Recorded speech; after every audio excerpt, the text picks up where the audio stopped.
بسم اللہ الرحمن الرحیم۔ سورہ بقرہ کا رکوع نمبر 15۔ اس رکوع کا ترجمہ بھی ہو چکا، مختصر تفسیر بھی ہو چکی، گرامر بھی ہو چکی۔ اس رکوع میں جو ہمیں اسباق ملتے ہیں تو میں ان کو نمبر وار بیان کرتا ہوں۔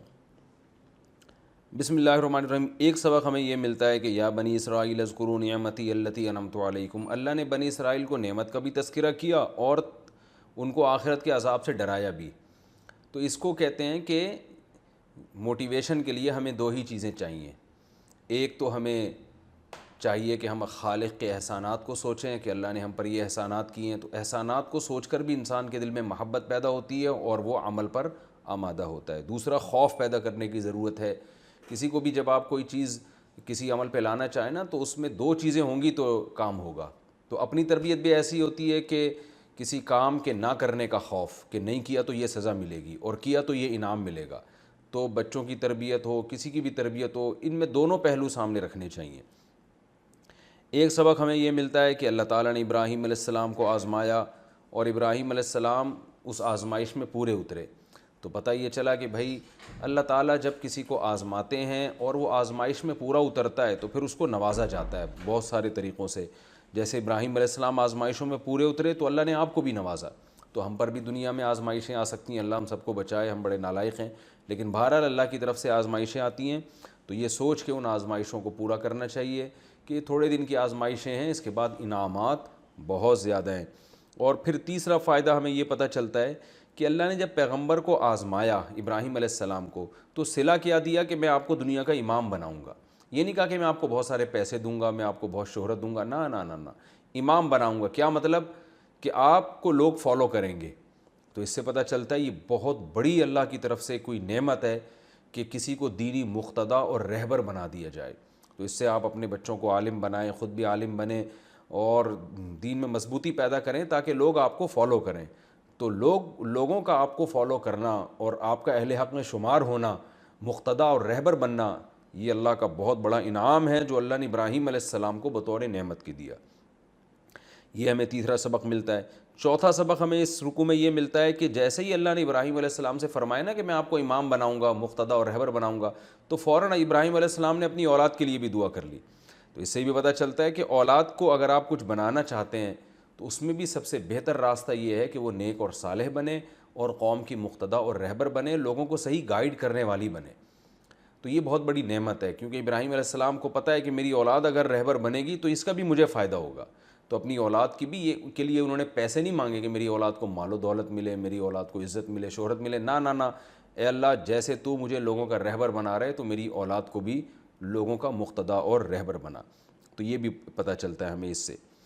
پانچواں فائدہ ہمیں اس سے پتہ چلتا ہے بیت اللہ کی اہمیت، کہ اللہ نے فرمایا ہم نے بیت اللہ کو لوگوں کے جمع ہونے کی جگہ بنایا ہے اور امن والا بنایا ہے۔ جب یہ آیتیں نازل ہو رہی تھیں اس وقت کتنے لوگ بیت اللہ میں آیا کرتے تھے، لیکن آپ دیکھیں قرآن کا معجزہ ہے، صدیاں گزر گئیں، 1400 سال ہو گئے، بیت اللہ میں رش کم ہونے کے بجائے بڑھتا ہی چلا جا رہا ہے۔ تو یہ آیت بھی آج پوری طرح قرآن کا ایک معجزہ ہے اور قرآن کی ایک پیشگوئی ہے جو آج بھی دنیا دیکھ سکتی ہے۔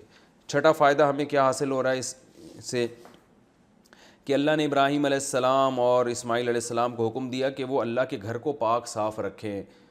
تو پتہ یہ چلا کہ بھئی اللہ کے گھر کو پاک صاف رکھنا یہ بھی بڑی فضیلت کی بات ہے۔ تو آپ بیت اللہ کی صفائی نہیں کر سکتے، کم از کم جو مسجدیں اپنے محلے کی ان کی صفائی کا آپ اہتمام کیا کریں، ان کو صاف رکھنے کی کوشش کیا کریں، یہ تمام اہل محلہ کی ذمہ داری ہے۔ اور یہ بھی پتہ چلا کہ مسجدیں صاف کی جاتی ہیں طواف کرنے والوں کے لیے، اعتکاف کرنے والوں کے لیے، رکوع اور سجدہ۔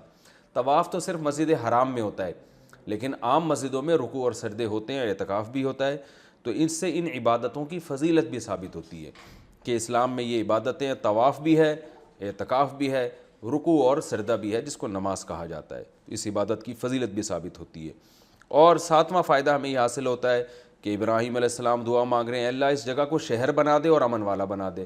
تو اس سے پتہ چلتا ہے شہر کی فضیلت کہ گاؤں ہونا یا چھوٹا قصبہ ہونا یہ کم درجے کی نعمت ہے اور شہر ہونا یہ بڑی نعمت ہے۔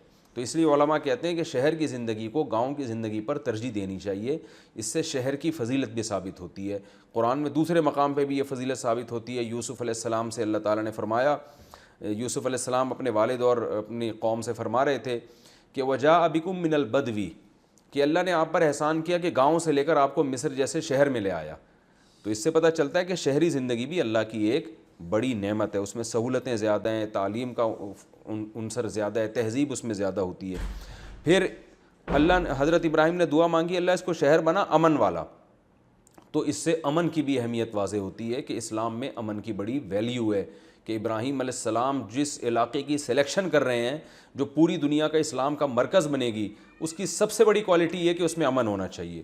تو اس سے کسی بھی علاقے میں امن کی ویلیو کا پتہ چلتا ہے، اور قرآن میں جگہ جگہ آتا ہے کہ اللہ فساد کو پسند نہیں کرتے. تو ہمیں بھی چاہیے کہ ہم امن کو فروغ دینے کی کوشش کریں. پھر ابراہیم علیہ السلام دعا مانگ رہے ہیں کہ ان کو رزق کی فراوانی دے. تو پتہ یہ چلا کہ بھائی رزق کی کثرت بھی، برکت بھی اللہ کی ایک نعمت ہے. ایسے کام کرنا کہ آپ کی معیشت تباہ ہو جائے، لوگ بھوکے ننگے ہو جائیں، تو یہ اچھا کام نہیں ہے. اور کسی کو اللہ نے رزق کی فراوانی دی ہے تو یہ اللہ کی بہت بڑی نعمت ہے.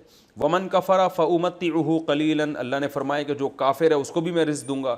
تو اس سے بھی پتہ چلتا ہے کہ بھائی دنیا میں رزق اگرچہ نعمت ہے، لیکن اس نعمت میں مسلمان اور کافر دونوں برابر کے شریک ہیں. یہ غیر مسلموں کو بھی ملتا ہے، آخرت صرف مسلمانوں کو ملے گی.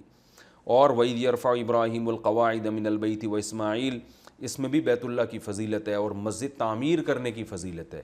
اللہ نے اپنے اتنے بڑے پیغمبر اور ان کے بیٹے کے ذریعے بیت اللہ کی تعمیر کروائی. اللہ یہ بھی کہہ سکتے تھے ابراہیم علیہ السلام کو کہ آپ مزدوروں کو پیسے دے کے قبلہ تعمیر کروا لیں. نہ خود اینٹیں رکھ رہے ہیں.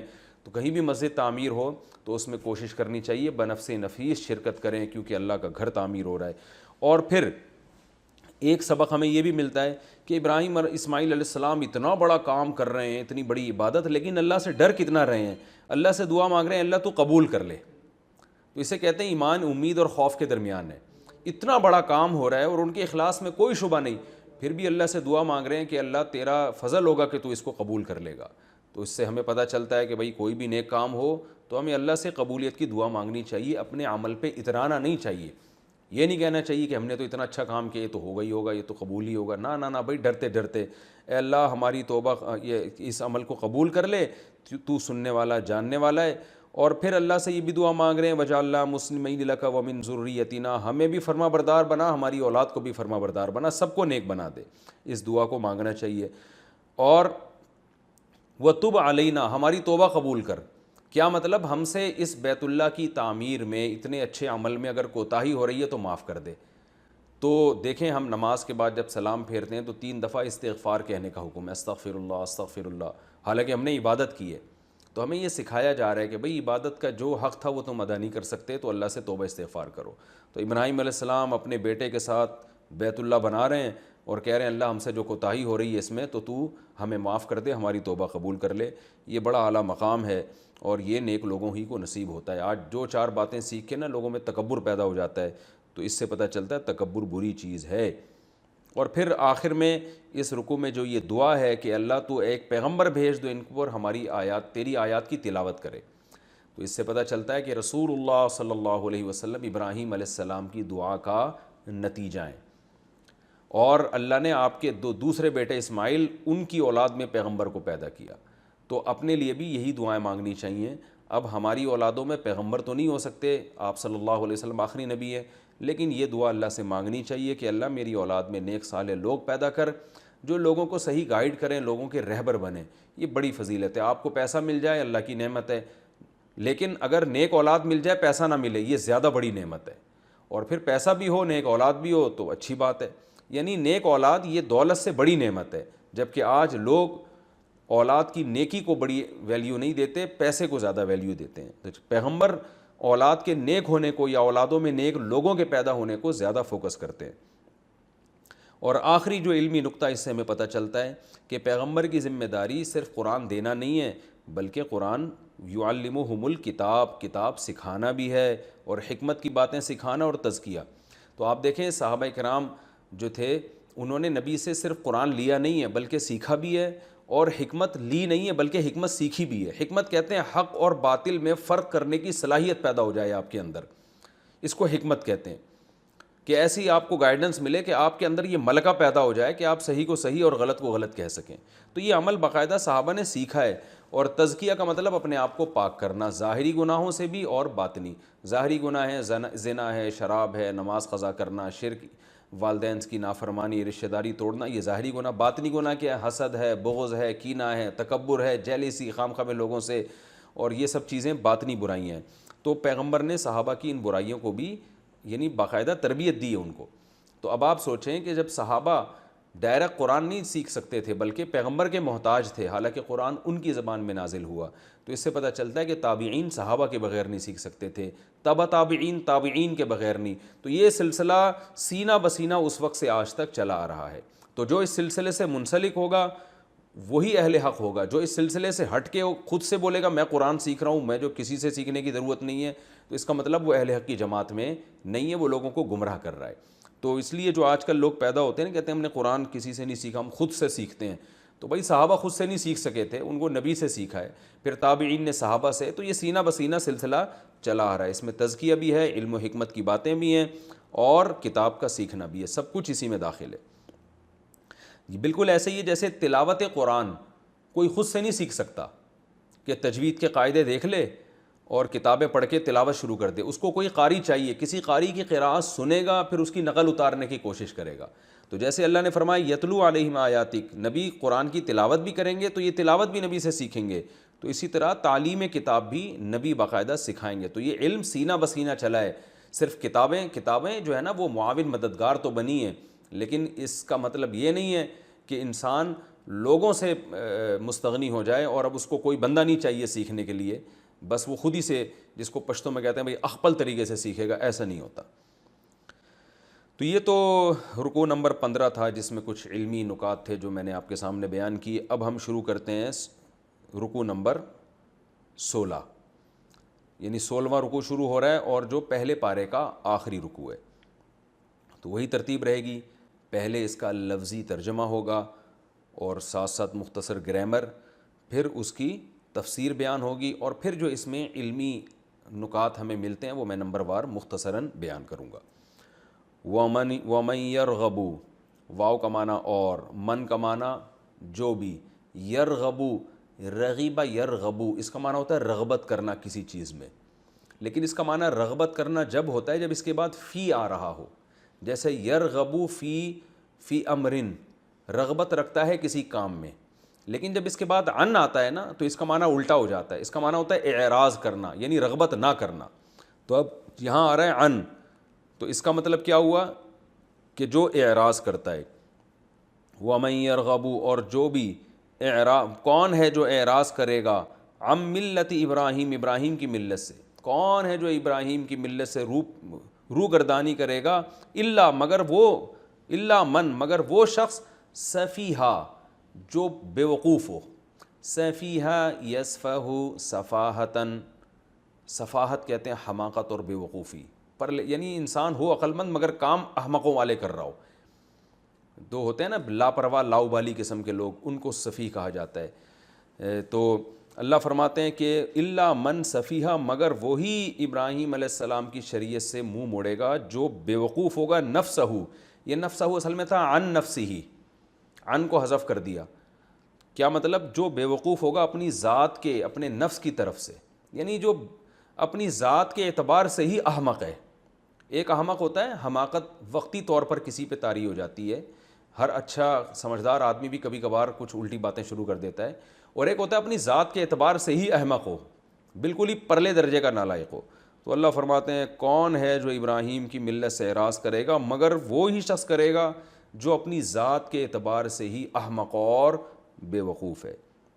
وَلَقَدْ, البتہ تحقیق, اصطفیناہ, ہم نے منتخب کر لیا ہے ابراہیم کو. اصطفا کا معنی منتخب کرنا, اصل میں تھا اصطفایا, اکتسبہ کی طرح. تو نبی صلی اللہ علیہ وسلم کا نام ایک مصطفیٰ بھی ہے نا, جن کو منتخب کیا گیا, سلیکٹڈ. ہم نے ان کو منتخب کیا ہے فی الدنیا, دنیا میں بھی. وَإِنَّهُ, اور بے شک وہ ابراہیم, فی الآخرتی, آخرت میں, لَمِنَ الصَّالِحِينَ, لام تاکید کے لیے, من الصالحین, نیک لوگوں میں, آخرت میں بھی ان کا شمار نیک لوگوں میں ہوگا. وَإِذْ قَالَ رَبُّهُ, اِذْ قَالَ رَبُّهُ, جب کہا, قَالَ لَهُ رَبُّهُ, جب کہا اس ابراہیم سے ان کے رب نے, اسلم, اے ابراہیم فرما بردار بن جا۔ اسلم یسلم اسلامن کا معنی ہوتا ہے اپنے آپ کو سپرد کر دینا۔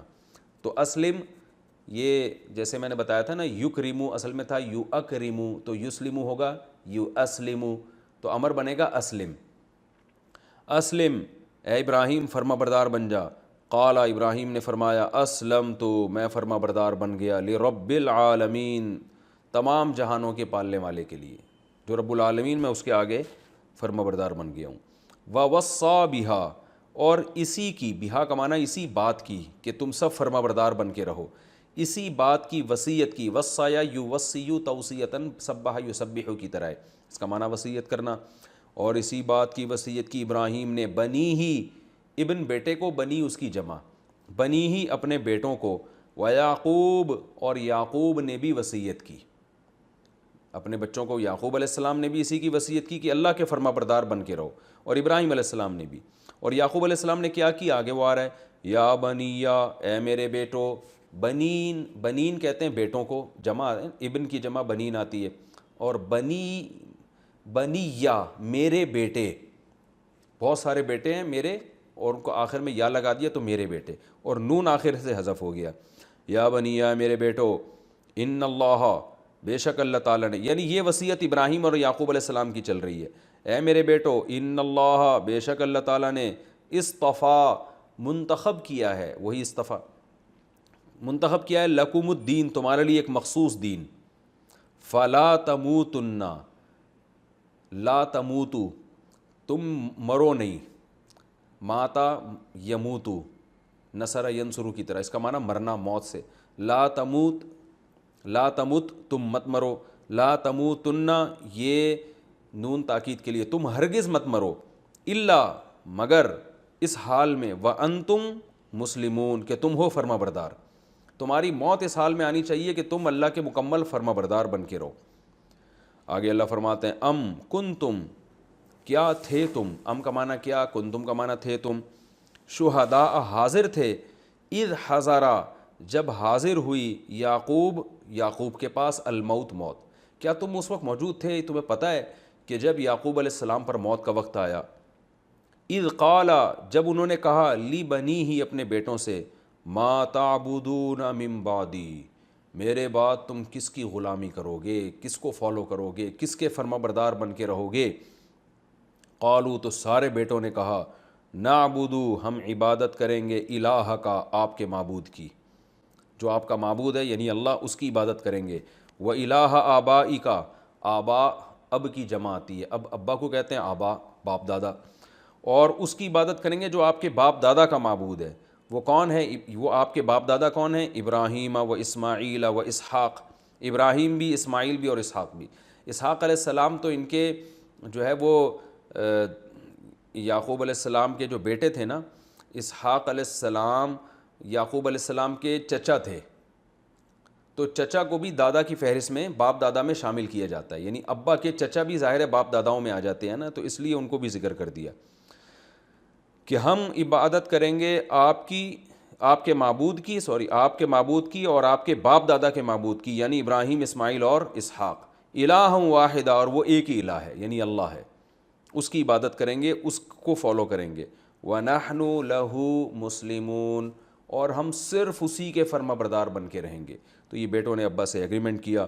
اللہ فرماتے ہیں تِلْكَ أُمَّةٌ یہ ایک جماعت تھی، ایک قوم تھی، ابراہیم، اسحاق، اسماعیل، یعقوب علیہ السلام، ان کے بیٹے، یہ سب ایک لوگ تھے، قد خلت جو گزر چکے ہیں، خلا و یخلوہ کا معنی ہوتا ہے گزرنا، تو خلاوت تھا اصل میں لیکن اس کو پڑھا جاتا ہے خلط، قد خلط یہ قوم گزر چکی ہے، لہا اس قوم کے لیے ما وہ کچھ تھا کسبت جو انہوں نے کمایا، وَلَكُمْ اور تمہارے لیے وہ کچھ ہے ما کسبتم جو تم کماؤ گے، ضرب تم نے مارا، کسبتم تم نے کمایا، جو تم نے کمایا وہ تمہارا ہے، جو انہوں نے کمایا وہ ان کا ہے، وَلَا تُسْأَلُونَ اور تم سے سوال نہیں کیا جائے گا عما ان کاموں کا کانوا یعملون جو یہ کیا کرتے تھے، وقالو اور یہ یہود و نصارہ کہتے ہیں کونو ہودن بن جاؤ یہودی، ہود یہودی کو کہتے ہیں، کونو کانا یکونو کا معنی ہونا ہے، کن امر کا صیغہ ہے، کونو اس کا جمع ہے، کہ تم سب ہو جاؤ ہودن یہودی ہو جاؤ او نصارہ یا عیسائی ہو جاؤ تہتدوا تو ہدایت یافتہ ہو جاؤ گے. یعنی اللہ تعالیٰ یہود و نصارہ کا قول ذکر کر رہے ہیں کہ یہ کہتے ہیں کہ یہودی یا عیسائی بن جاؤ تو تم ہدایت یافتہ ہو جاؤ گے. قل اے نبی آپ ان سے کہہ دیجئے بل نہ بل کا معنی ہوتا ہے کسی کے کلام کو رد کر کے دوسرے کو کلام کو ثابت کرنا. بل وہی بالکل معنی ہے جو اردو میں بلکہ کا ہے نا, بلکہ نہ بلکہ ملت ابراہیم ابراہیم کی ملت کو. کیا مطلب؟ فالو کرو ابراہیم کی ملت کو. حنیفہ ایسی ملت جو حنیف تھی. حنف کا معنی ہوتا ہے مائل ہونا, ایک راستے سے ہٹنا. کیا مطلب؟ غلط چیز سے مائل ہو کر سیدھے راستے پر چلنا, اس کو حنیف کہا جاتا ہے. تو تم پیروی کرو ابراہیم علیہ السلام کی ملت کی جو بالکل باطل چیزوں سے ہٹ کر کس طرف مائل تھی؟ سیدھے راستے کی طرف. وما کان من المشرکین اور ابراہیم نہیں تھے شرک کرنے والوں میں سے. قولو ان سے کہہ دو اے مسلمانوں, یہ سب کو خطاب ہے کیونکہ قل نہیں ہے, قل کا معنی کہہ دیجئے, قولو کا معنی تم سب کہہ دو. اے مسلمانوں تم سب کہہ دو, یہود و نصارہ سے کہہ دو آمنا باللہ ہم سب ایمان لائے اللہ تعالیٰ پر, وما اور اس چیز پر بھی انزل الینا جو ہماری طرف نازل کی گئی ہے. یعنی اللہ پر خالی پیلی کا ایمان نہیں ہے بلکہ اللہ پر کے ساتھ جو اللہ نے کتاب نازل کی قرآن اس پر بھی ایمان رکھتے ہیں.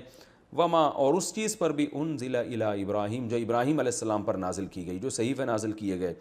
وہ اسماعیل اور جو اسماعیل پر نازل کی گئیں. وہ اسحاق اور جو اسحاق پر صحیفے آسمانی کتاب جو آسمانی صحیفے نازل ہوئے. وہ یعقوب اور یعقوب پر بھی. والاسباط اور ان کی اولادوں پر بھی.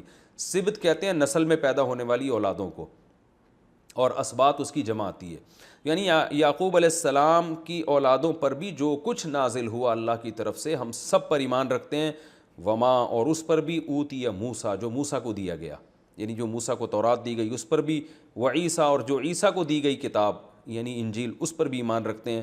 وما اوتی النبیون اور ان تمام چیزوں پر, اوتی اکرما کی طرح ہے پیسو وائس ہے, اور ان تمام چیزوں پر اوتی النبیون جو نبیوں کو دی گئی ہے بربہم اپنے رب کی طرف سے.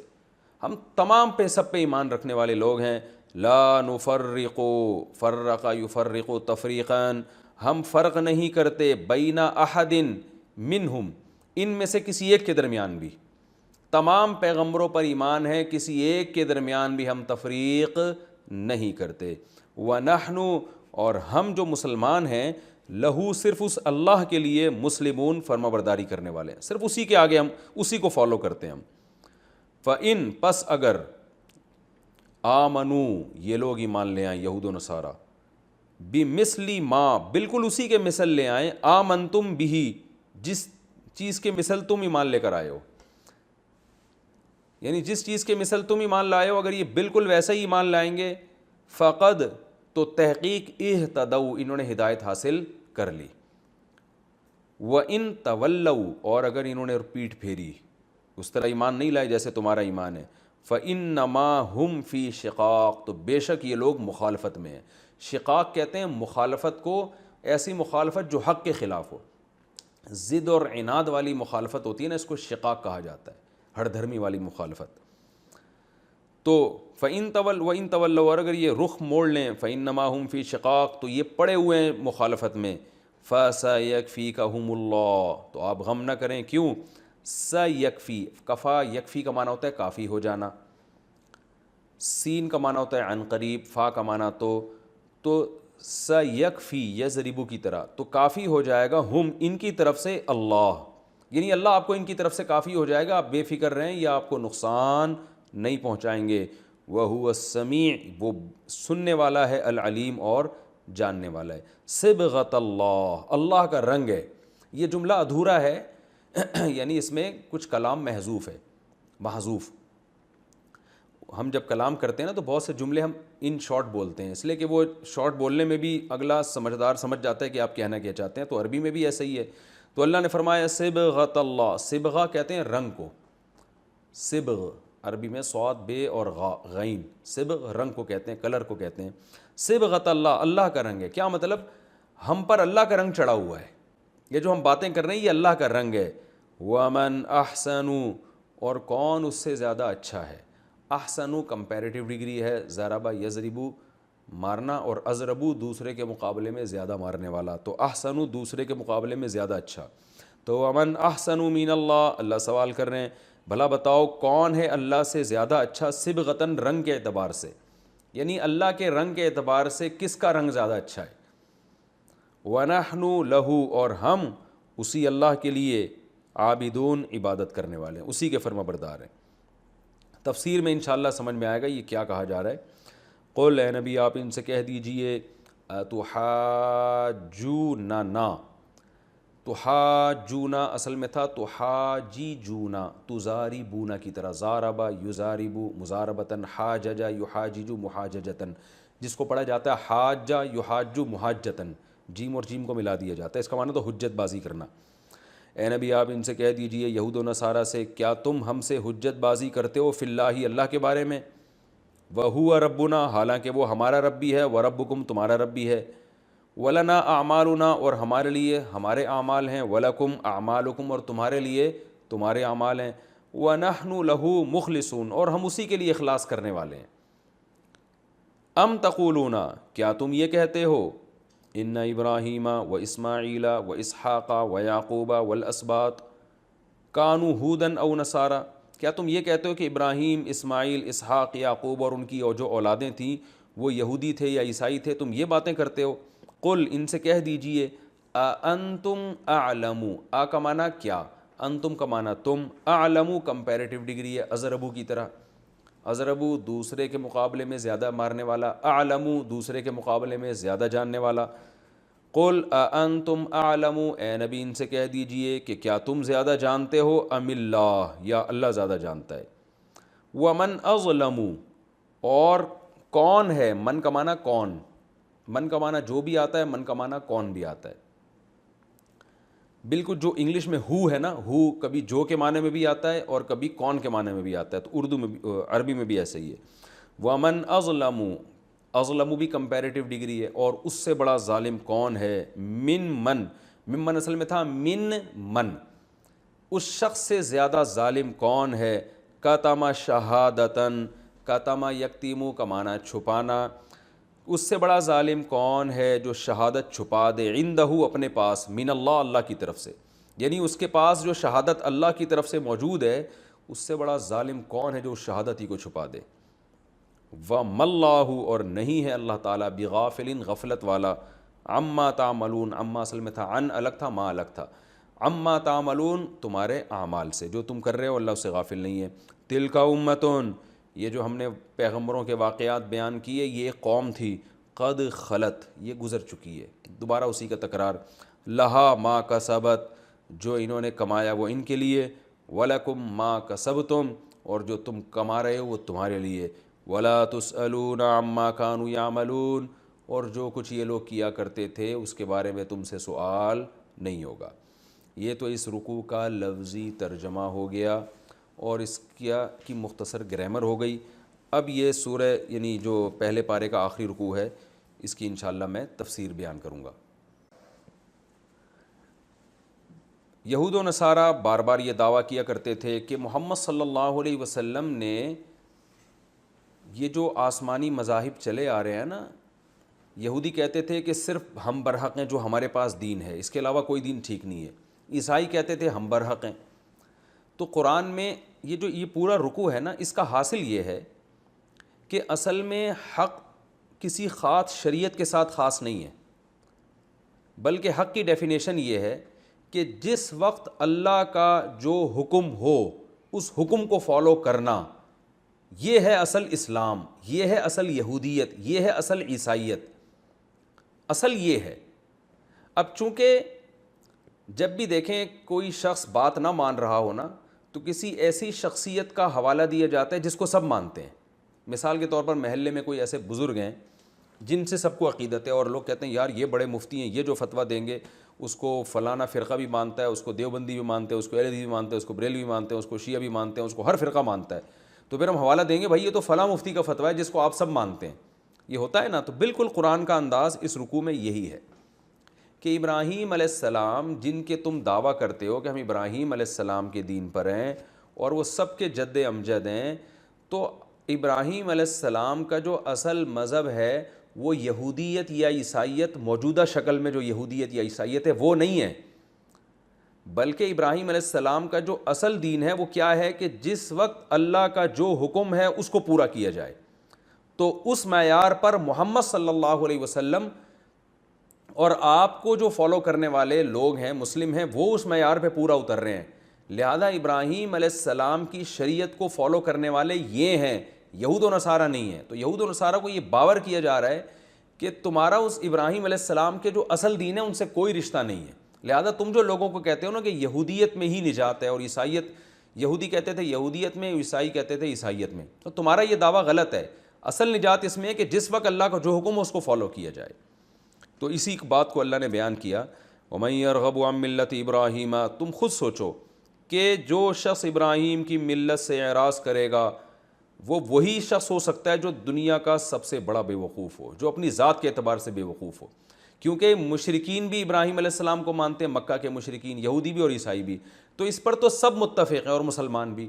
تو اتنی بات تو طے شدہ ہے کہ ایک ایسی شخصیت جس کو سب مانتے ہیں, جس پر سب کا اجماع ہے, ان کی ملت کو جو فالو نہیں کرے گا وہ سب کے نزدیک بے وقوف آدمی ہے, سب کے نزدیک وہ غلط آدمی ہے. تو اب ہم دیکھتے ہیں کہ ابراہیم علیہ السلام کا اصل دین کیا تھا. تو پہلے اللہ نے ابراہیم علیہ السلام کی فضیلت بیان کی کہ وہ سب کے نزدیک بزرگ کیوں ہیں اور سب ان کو فالو کرنے کا دعویٰ کیوں کرتے ہیں, اور ان کے دین سے اعراض کرنے والا پرلے درجے کا احمق کیوں ہے, اس کی وجہ بیان کی جا رہی ہے. وَلَقَدِ اصْطَفَيْنَاهُ فِي الدُّنْيَا, اس لیے کہ ہم نے ابراہیم کو دنیا میں ہی منتخب کر لیا امامت کے لیے, کہ سب کے امام کون ہوں گے, حضرت ابراہیم علیہ السلام. یاد رکھیں ہر پیغمبر امام ہوتا ہے. یہاں ابراہیم علیہ السلام کو اس لیے امام بتایا جا رہا ہے کہ ان میں امامت کا عنصر دوسرے پیغمبروں سے زیادہ ہے, کیونکہ ہزاروں پیغمبر آپ کی اولاد میں پیدا ہوئے ہیں. تو اس لیے اللہ نے ان کی امامت کو الگ سے ہائی لائٹ کیا ہے. تو اللہ فرماتے ہیں ہم نے آپ کو دنیا میں بھی منتخب کیا اور آخرت میں بھی آپ کا شمار نیک لوگوں میں ہوگا. اور اس وقت کو یاد کرو جب ان کے رب نے ان سے کہا ہے ابراہیم تو فرما بردار بن جا. تو ابراہیم علیہ السلام نے کہا میں رب العالمین کے لیے فرما بردار ہوں. تو کیا پتہ چلا کہ ابراہیم علیہ السلام کا اصل دین کیا ہے, یہودیت, عیسائیت یا اسلام جو اصطلاحی اسلام ہے وہ نہیں ہے. اصل ابراہیم علیہ السلام کا جو مذہب ہے وہ کیا ہے, اللہ کے اپنے آپ کو حوالے کرنا. تو یہ کام چونکہ مسلمان کرتے ہیں نا, یہودی و نصارہ نے نہیں کیا, اسی لیے اللہ نے ہمارے مذہب کا نام ہی اسلام رکھ دیا. تو اب آپ کو یہ بھی سمجھ میں آ گیا ہوگا کہ اسلام کو اسلام کیوں کہتے ہیں, کیونکہ حقیقی معنوں میں پیغمبروں کو فالو کرنے والی یہ امت ہے. تو اس لیے اللہ نے اس امت کا نام رکھ دیا اسلام, جو ابراہیم علیہ السلام کا اصل دین تھا, یعنی اپنے آپ کو اللہ کے مکمل سپرد کر دینا. تو جس وقت جو اللہ کا حکم ہوگا اس کو فالو کرنا, تو یہ ابراہیم علیہ السلام کا اصل حکم تھا. تبھی دیکھیں ابراہیم اصل حکم اپنی بیوی کو کسی میدان میں چھوڑ دینا یہ شریعت کا اصل حکم نہیں ہے, بلکہ اصل حکم کیا ہے, بیوی بچوں کا خیال کرنا, ان کو کھلانا. لیکن ابراہیم علیہ السلام کیا کر رہے ہیں, اپنی بیوی حضرت ہاجرہ کو کھلے میدان میں چھوڑ کر آ رہے ہیں. کیوں؟ اس لیے کہ وہ اس بحث میں نہیں پڑے کہ بھئی اصل تو انسان کے حقوق ہیں, اصل تو بیوی بچوں کے حقوق ہیں. بھائی جب اللہ جو حکم دے گا وہ اس کو پورا کرنا وہ ہے اصل. تو اللہ فرماتے ہیں ابراہیم علیہ السلام سے اللہ نے کہا آپ فرمانبردار بنو, بن گئے. اور ووصّا بہا, اب یہود و نصارہ کہتے تھے ابراہیم علیہ السلام ہمارے مذہب پر تھے, ہمیں اسی کی وصیت کی ہے. تو اللہ نے فرمایا کہ نہ نہ نہ, ابراہیم علیہ السلام کی جو وصیت تھی وہ اصل میں اسلام کی تھی. اسلام کا مطلب کہ اپنے آپ کو مکمل اللہ کے حوالے کر دو. ووصّا بہا ابراہیم, اور اسی بات کی وصیت کی, کیا مطلب, اسلم کی وصیت, کہ تم بھی فرما بردار بنو اللہ کے. اسی کی وصیت کی ابراہیم نے اپنے بیٹوں کو, اور یعقوب علیہ السلام نے بھی کی. تو سب اولادوں کی تھی, لیکن بیٹوں کا ذکر اس لیے کیا جا رہا ہے کہ جو دین کو فالو کیا جاتا ہے, جو پیغمبر آئے وہ تو بیٹوں میں ہی آئے نا, تو اس لیے بیٹوں کو ہائی لائٹ کیا جا رہا ہے. اور اسی کی وصیت کی ابراہیم علیہ السلام نے اپنے بیٹوں کو بھی, اور یعقوب علیہ السلام نے بھی اسی کی وصیت کی. وہ کیا وصیت تھی, اے میرے بیٹو اللہ نے تمہارے لیے ایک مخصوص دین متعین کیا ہے. وہ مخصوص دین کیا ہے, اپنے آپ کو ہر وقت اللہ کے سپرد کرنا, اور جو اللہ کی تعلیمات جس وقت ہوں وہ اس کو فالو کرنا, یہ تھا اصل دین. فلا تموتن, لہذا تمہاری موت ہرگز نہ آئے, الا, مگر اس حال میں کہ انتم مسلمون, کہ تم مسلم ہو. مسلم کا مطلب اللہ کے فرما بردار ہو. تو ہر وقت اللہ کا حکم مختلف زمانے کے اعتبار سے چینج ہوتا ہے, تو اسی حساب سے تم اپنے آپ کو چینج کرنا. یعنی جب تم دنیا سے جانے لگو تو تمہیں دنیا یہ کہے کہ اللہ کو ماننے والے اور اللہ کی ماننے والے لوگ تھے. تو اس معیار پر اب اللہ بتا رہے ہیں کہ کون پورا اترتا ہے، یہود و نصارہ خود دیکھ لیں۔ تو اصل جو ابراہیم علیہ السلام کا مذہب تھا وہ یہ تھا، ام کنتم شہداء، کیا تم اس وقت حاضر تھے، موجود تھے جب یعقوب علیہ السلام پر موت واقع ہوئی، تو وہ اپنے بیٹوں سے کہہ رہے تھے بتاؤ میرے بعد کس کی عبادت کرو گے، یعنی کس کی غلامی کرو گے؟ تو سب نے بیک زبان ہو کر کہا کہ ہم آپ کے اور آپ کے باپ دادا ابراہیم، اسماعیل اور اسحاق کے معبود کی عبادت کریں گے جو ایک الہ ہے، ایک ہی الہ ہے یعنی اللہ کی۔ تو کیا مطلب اس میں انہوں نے یہ بتا دیا ہم غلامی صرف ایک اللہ کی ہوگی، اللہ جب جس بات کا حکم دے گا اس کو فالو کیا جائے گا، اور شرک کی بھی نفی کر دی کہ ایک خدا کی عبادت ہوگی۔ اس میں عیسائیوں کا جو حضرت عیسیٰ کو اللہ کا بیٹا بنانا ہے اس کی بھی نفی ہو گئی۔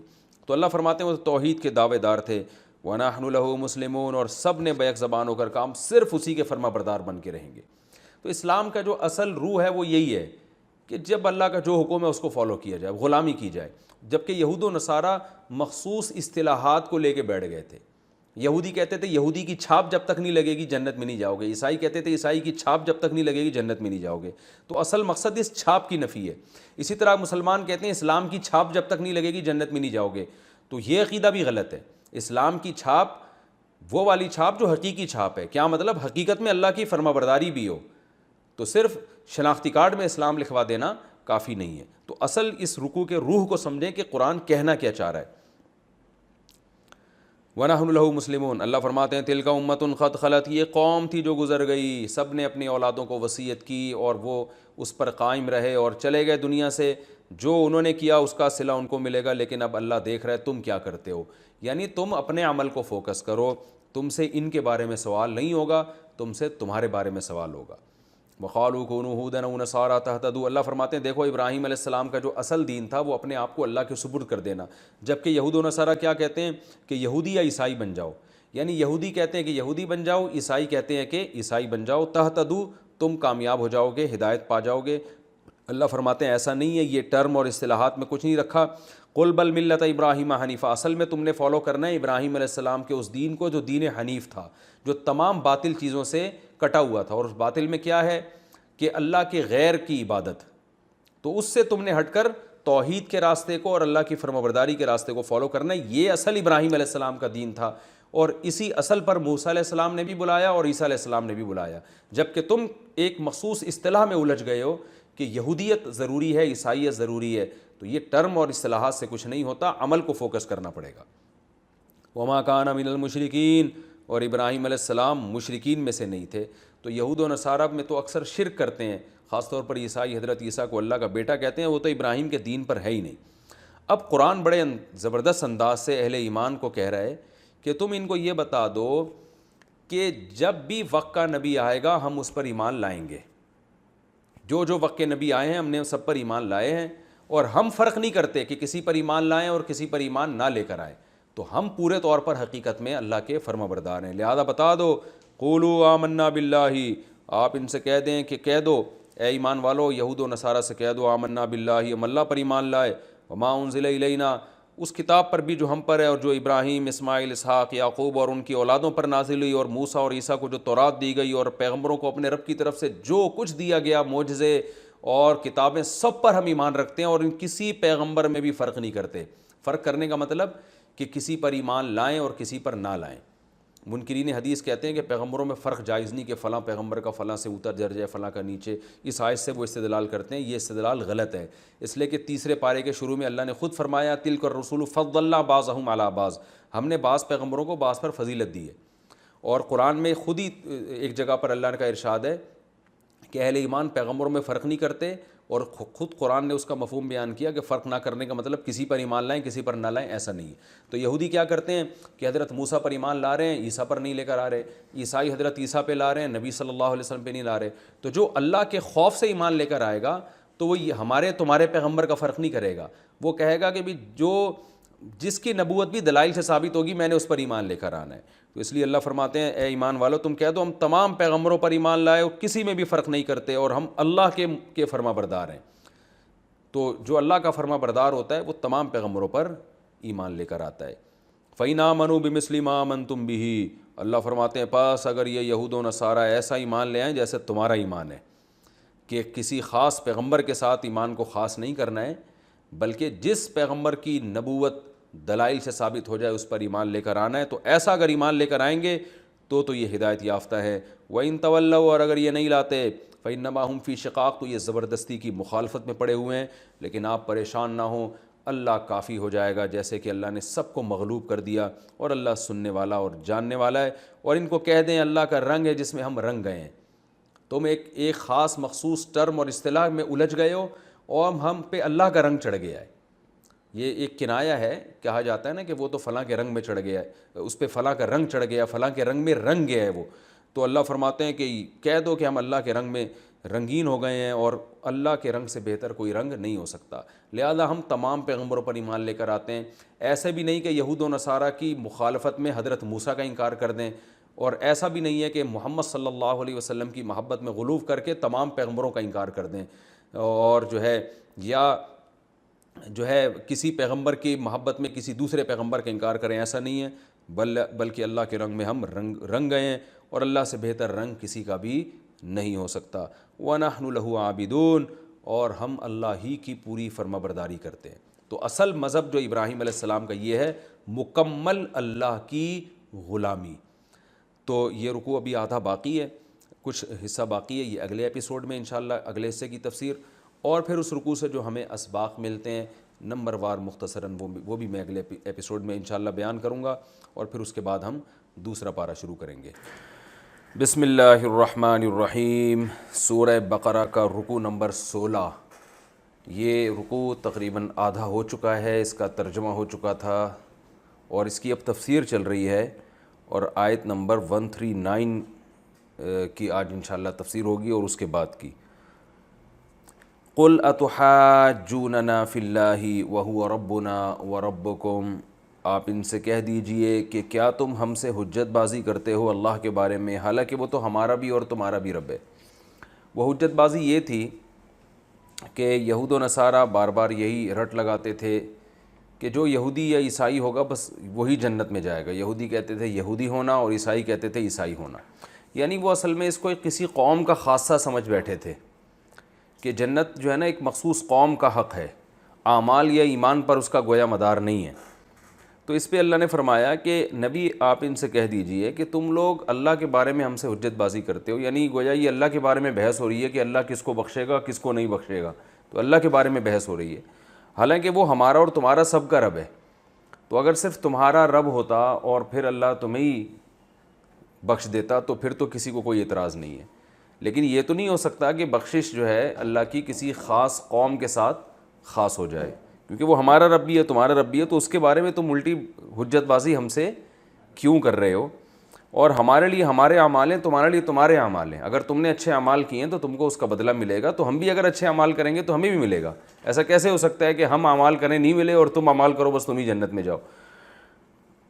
اور ہم تو اس کے لیے اخلاص کرنے والے ہیں. ہم تو نبی صلی اللہ علیہ وسلم پر جو ایمان لے کر آ رہے ہیں تو ہم اللہ کے لیے خالص ہیں. تو تم خالص نہیں ہو، تمہارے اندر خلوص نہیں ہے. تو اور جو یہ بات کہ یہ جو ابراہیم علیہ السلام تھے یہ یہودی تھے عیسائی تھے، تو اس کا جواب اگلی آیت میں دیا جا رہا ہے. ام تقولون، تم یہ کہتے ہو، کیا تم یہ کہتے ہو ابراہیم اسماعیل اسحاق یعقوب اور ان کے جو اولادوں میں جتنے پیغمبر گزرے یہ سارے یہودی تھے یا عیسائی تھے؟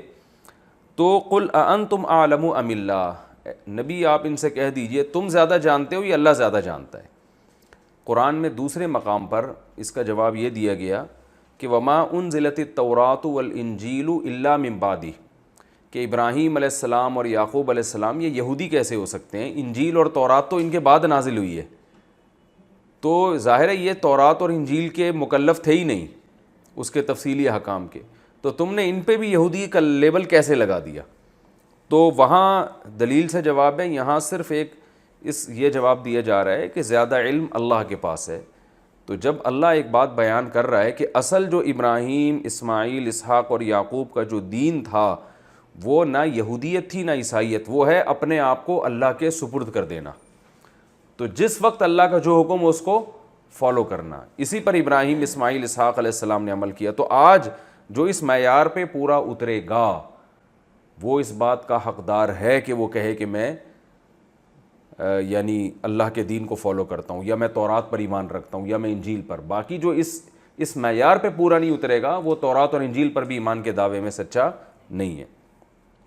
آگے اللہ نے فرمایا وَمَنْ أَظْلَمُ مِمَّنْ كَتَمَ شَهَادَةً عِنْدَهُ مِنَ اللَّهِ، اس سے بڑا ظالم کون ہوگا کہ اس کے پاس شہادت ہو اللہ کی طرف سے اور وہ اسے چھپا لے۔ تو میں نے بتایا تھا کہ قرآن میں کئی جگہوں پر آتا ہے کہ اس سے بڑا ظالم کون ہوگا، یعنی قرآن کہہ رہے سب سے بڑا ظالم یہ ہے، کبھی قرآن کہہ رہے شرک سب سے بڑا ظلم ہے، کبھی قرآن کہہ رہے شہادت کو چھپانا سب سے بڑا ظلم ہے، کبھی قرآن کہہ رہے اللہ پہ جھوٹ باندھنا سب سے بڑا ظلم ہے۔ تو اس سب سے بڑے ظلم کا مطلب ہوتا ہے کہ جس نوعیت کا آگے گناہ بیان کیا جا رہا ہے نا، ان گناہوں کی جنس میں سب سے بڑا جرم یہ ہے۔ اب یہاں پر ایک جرم بیان کیا جا رہا ہے کتمان شہادت، گواہی کو چھپانا، تو گواہی چھپانا ایک ظلم ہے۔ تو اللہ فرماتے ہیں جو اللہ کے پاس اللہ کی طرف سے اس کے پاس گواہی ہو اور وہ والی گواہی چھپا دے، تو گواہی کو چھپانے والے مجرموں میں سب سے بڑا مجرم یہ ہے۔ یہ مطلب ہوتا ہے اس آیت کا، یعنی آپ کے پاس گواہی تھی کہ وسیم نے ستار سے پیسے کھائے ہیں، عدالت نے آپ کو بلایا، آپ نے چھپا لیا، آپ مجرم ہیں۔ آپ کے پاس گواہی تھی کہ فلاں نے فلاں کے مکان پہ قبضہ کیا ہے، فلاں نے فلاں کو قتل کیا ہے، آپ کو عدالت نے بلایا، آپ نے گواہی چھپا لی، آپ مجرم ہیں۔ لیکن سب سے بڑا مجرم اس نوعیت کا وہ شخص ہے کہ اللہ کی گواہی تھی اس کے پاس کہ فلاں اللہ کے نبی ہیں اور وہ یہ والی گواہی چھپا لے۔ تو اللہ فرماتے ہیں تمہارے پاس تو تورات اور انجیل میں اس بات کی گواہیاں ہیں کہ محمد صلی اللہ علیہ وسلم اللہ کے نبی ہیں، اور تم نے ابراہیم اور اسماعیل کو اپنے کھاتے میں ڈال دیا، اس علیہم السلام کو۔ تو اس سے بڑا ظالم کون ہوگا جو اللہ کی طرف سے اس کے پاس گواہی موجود ہو اور وہ اس گواہی کو چھپا لے۔ جیسے قرب قیامت میں حضرت عیسیٰ علیہ السلام نازل ہوں گے، علماء کے پاس کتابیں ہیں، اس کتابوں میں ان کی علامات ہیں احادیث صحیحہ سے، عوام کو نہیں پتہ ہوتی بسا اوقات۔ اب علماء اگر اس موقع پر وہ گواہی چھپا لیں تو وہ بھی اس کے مصداق ہوں گے۔ تو عام لوگوں کو تورات اور انجیل کا پتہ نہیں تھا، علماء کو پتہ تھا، یہود و نصارہ کے، وہ علماء کیا کرتے تھے، اس کو چھپا لیتے تھے۔ تو اللہ فرماتے ہیں اس سے بڑا ظالم کون ہو سکتا ہے۔ وَمَا اللَّهُ بِغَافِلٍ عَمَّا تَعْمَلُونَ، تم جو کچھ کر رہے ہو اللہ اس سے غافل نہیں ہے۔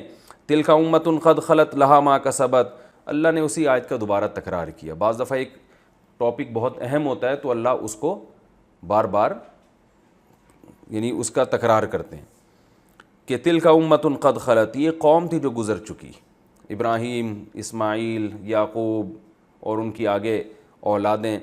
تو یہ جو ہم تمہیں واقعات بیان کر رہے ہیں یہ بتانے کے لیے نہیں کہ یہ کیا تھے، بلکہ یہ تم جو غلط بیانی سے کام لے رہے ہو بس اس کو ہائی لائٹ کرنا۔ اصل حکم کیا ہے، لہا ما کسبت، ان کے لیے وہ کچھ جو انہوں نے کمایا، اور ولکم ما کسبتم، تم جو کماؤ گے وہ تمہیں ملے گا۔ تو اب تم اپنے عمل کو فوکس کرو۔ ولا تسألون عما كانوا يعملون، جو کچھ یہ لوگ کرتے تھے اس کے بارے میں تم سے سوال نہیں ہوگا۔ یہ بڑا لمبا رکوع تھا اور بہت اہم رکوع تھا، اور یہ پہلے پارے کا آخری رکوع ہے۔ اس میں کیا اسباق ہمیں ملتے ہیں میں نمبر وار مختصراً بیان کر دیتا ہوں۔ پہلی بات تو حضرت ابراہیم علیہ السلام کی فضیلت، کہ اللہ نے فرمایا اس سے بڑا بے وقوف کون ہو سکتا ہے جو ابراہیم کی ملت سے اعراض کرے، کیونکہ یہ تو سب کے نزدیک پیغمبر تھے، تو اور ان کا اصل مذہب کیا تھا، اپنے آپ کو اللہ کے سپرد کر دینا۔ تو اس میں حضرت ابراہیم کی ایک فضیلت بھی ثابت ہوتی ہے کہ اللہ نے ان کو سب کا امام قرار دیا ہے، اور باقی جتنے ان کے بعد پیغمبر پیدا ہوئے سب کو گویا یہی کہا گیا ہے کہ انہی کو فالو کرنا ہے آپ نے، حالانکہ وہ اپنے سے پہلے پیغمبروں کو فالو کر رہے تھے، مگر ایک اللہ نے ان کو ایک عزت دی ہے، فضیلت دی ہے، تو اس لیے ان کا تذکرہ زیادہ کیا جا رہا ہے۔ تو پہلی فضیلت یہ ثابت ہوتی ہے۔ دوسری اس میں ایک علمی نقطے کی بات یہ ثابت ہوتی ہے کہ جو متفقون علیہ چیزیں ہوتی ہیں نا، ان میں دو رائے نہیں ہو سکتی، اور انہی کو اصل بنا کے حجت قائم کی جاتی ہے۔ جیسے ابراہیم علیہ السلام کو مشرکین بھی مانتے تھے، یہودی بھی، عیسائی بھی اور مسلمان بھی، تو ان کے حوالے کو بطور دلیل کے پیش کیا گیا ہے کہ بھئی انہوں نے اپنے آپ کو اللہ کے سپرد کیا تھا، تو تم مانتے وہ برحق تھے، تو تمہیں بھی اپنے آپ کو اللہ کے سپرد کرنا چاہیے۔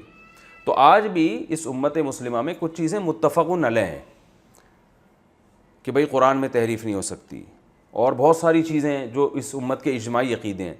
تو اب جو فتنہ پرست لوگ ہیں نا، وہ ان اجماعی باتوں میں دراڑیں ڈال رہے ہوتے ہیں اور پھر امت کو دو ٹکڑوں میں تقسیم کر رہے ہوتے ہیں۔ وہ بحثیں جو فقہا سمیٹ چکے ہیں اور جن پر پوری امت جمع ہو چکی ہے، تو اس میں وسوسے پیدا کرنا اور یہ پیدا جیسے آج کل نئے نئے پروفیسر لوگ آ رہے ہیں, آپ نے دیکھا ہوگا کہ رجم کی سزا کا انکار کر دیا, معراج کا انکار کر دیا, حالانکہ یہ سب چیزیں امت میں اب کیا ہو چکی ہیں, اتفاق ہو چکا ہے. تو قرآن کا بھی انداز یہ ہے کہ جن چیزوں کا سب مانتے ہیں ان کو بطور دلیل کے پیش کرتا ہے, بطور حجت کے.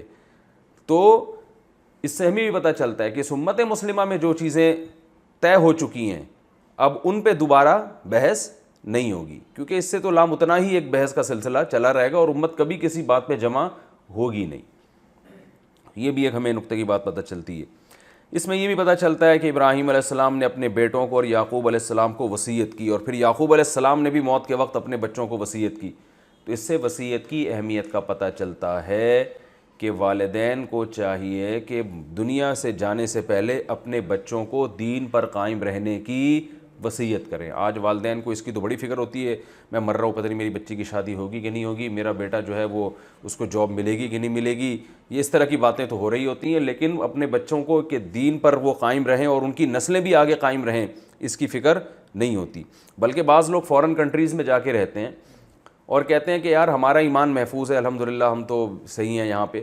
میں ان سے کہتا ہوں صرف آپ کا ایمان کی بات نہیں ہے, آپ یو ایس اے میں اور یورپ میں یا یو کے میں کہیں بھی ایسی جگہ پہ آپ رہتے ہیں کہ آپ کو اگر خطرہ ہے کہ میں تو ایمان پر رہوں گا لیکن میری اولاد بگڑ جائے گی اس ماحول میں, تو بھی آپ کے لیے رہنا وہاں ٹھیک نہیں ہے. آپ کو اس کی فکر کرنی ہے کہ میرے جانے کے بعد اس ماحول سے میری اولاد بھی متاثر نہ ہو. تو یا تو ایسی جگہ کا انتخاب کریں اور بچوں کے لیے ایسی ایجوکیشن کا انتظام کریں, ایسے ماحول کا انتظام کریں کہ آپ بھی محفوظ, بچے بھی, ان کی آگے اولادیں بھی, ان کی نسلیں محفوظ رہیں. اور اگر آپ یہ سمجھتے ہیں کہ اس ماحول میں تو محفوظ ہوں, بچے محفوظ نہیں رہیں گے, تو اس کا مطلب آپ ان کی فکر نہیں کر رہے. تو یہاں تو ابراہیم اور یعقوب علیہ السلام موت کے وقت فکر کر رہے ہیں کہ اپنی اولادوں کو بھی نصیحت کر رہے ہیں کہ کس کے دین پر قائم رہو گے, ایسا نہ ہو کہ ہمارے دنیا سے جانے کے بعد تمہارا مذہب ہی چینج ہو جائے. تو یہ فکر بھی والدین کو کرنی چاہیے, یہ پیغمبروں کی سنت ہے. اچھا, اس میں یہ بھی ہمیں پتہ چلتا ہے کہ اصل جو مدار ہے, جیسے یہودیوں نے کہا تھا کونو ہودن او نصارا, یہودی بن جاؤ یا عیسائی بن جاؤ ہدایت پا جاؤ گے, تو اللہ نے فرمایا کہ نہیں, اصل ہے ملت ابراہیم کو فالو کرنا. اور ملت ابراہیم اصل کیا ہے, اس کا کوئی خاص لیبل نہیں ہے, بلکہ وہ ہے اللہ کے حکام کے سامنے سر کو جھکا دینا. تو یہ بات مسلم پر بھی صادق آتی ہے, اسلام کا لیبل لگا دینا کافی نہیں ہے. ہم جب یہ کہتے ہیں نا کہ صرف مسلمان جنت میں جائیں گے, تو اس کا مطلب یہ نہیں کہ جس کے شناختی کارڈ میں مسلم لکھا ہوا ہے, بلکہ اسلام کی ایک پہچان ہے توحید, اور جو بھی مسلم ہونے کے لیے شرائط ہیں, جب تک ان شرائط پہ پورا نہیں اترے گا وہ جنت میں نہیں جائے گا.